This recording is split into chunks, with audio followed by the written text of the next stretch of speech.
Hello, welcome to another mediocre video. Today we'll be modeling, that's not the right word, we'll be repainting a Resurgent class Star Destroyer floating above a city with turbo lasers that totally aren't toothpicks to hold the ship in place. Next, we'll need to see how the ship would look above the city. For this, I drew the outline of the ship and the river city on the base.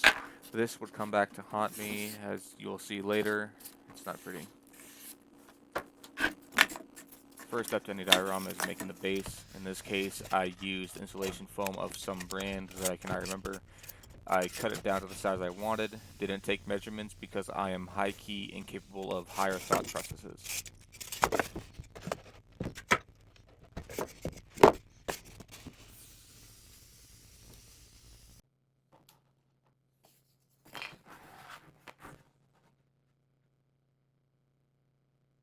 I cut the foam brick that I used in two. One of them is going to be made into another diorama eventually, and that'll have its own video.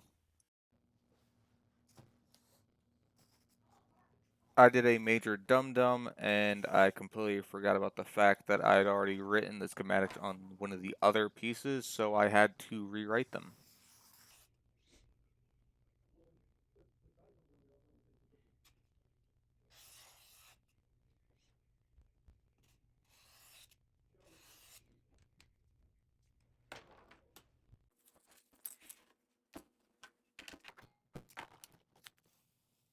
This diorama will need beliefs to be suspended because of the pure size of the ship and the buildings below it.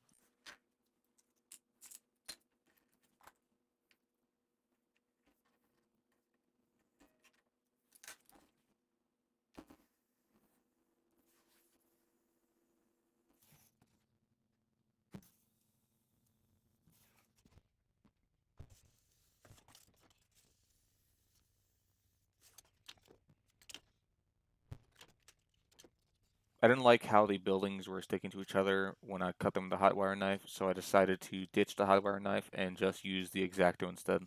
The buildings weren't working the way I wanted to on the hot wire knife, so I figured what the hell, and I grabbed my X-Acto instead, and well, it didn't work out too well, but it didn't work out as badly as the hot wire knife.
I did, in the end, collect a little more than 60 buildings, ranging from skyscrapers all the way down to residential buildings using the X-Acto knife, so if I ever do any of this small stuff anymore, I will use the X-Acto knife to cut the buildings.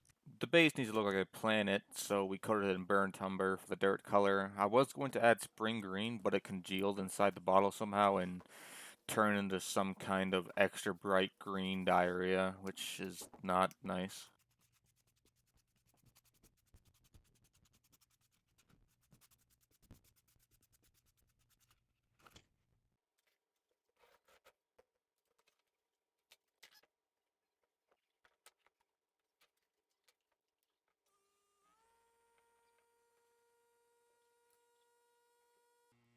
Now onto the painting of the Star Destroyer. In the films, the ship was a dark gray, but since I do not know how to mix paints and I am way too lazy to fix it, the ship will be getting a medium light gray coat.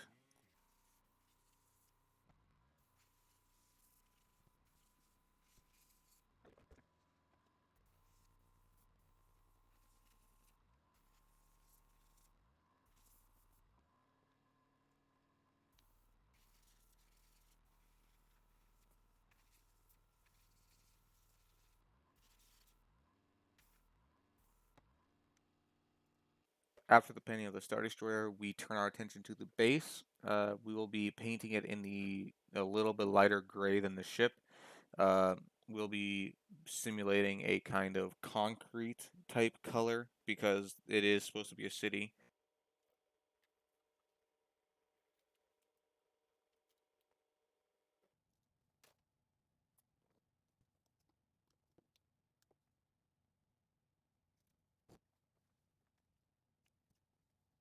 For the base, we'll be using light phthalo blue, or however you say it, and light blue to create the ocean slash river slash lake that runs throughout the entire diorama.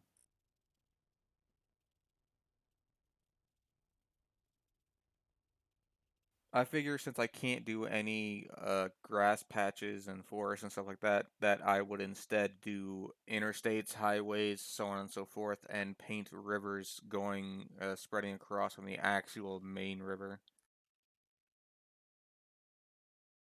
All of the highways that lead to the city have uh, offshoots that I could have did stuff with. I could have cut more small buildings, or I could have, at the very least, painted them in the same gray to make it seem like a small city that don't have too tall buildings. But I didn't, and it's too late to go back now. During these recording sessions, I get visited You are by a lot one of wishy cats, cat, you know and that, this one's right? no different. Say hello to Jinx.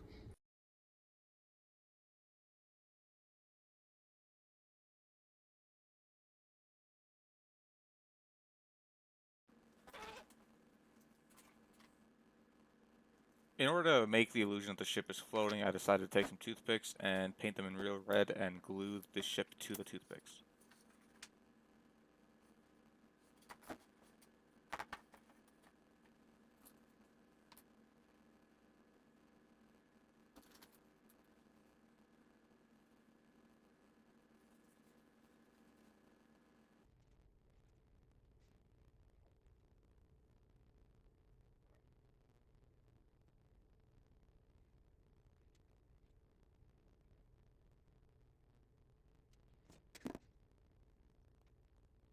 In order to hide the actual toothpicks, I used cotton balls that I painted as explosions to hide the holes and the tips of the toothpicks that are embedded in the base.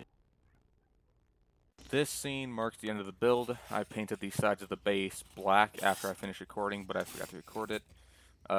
If you want to stick around and continue watching my videos, even though they're really bad, mediocre, whatever word you can use, I'd be greatly appreciated.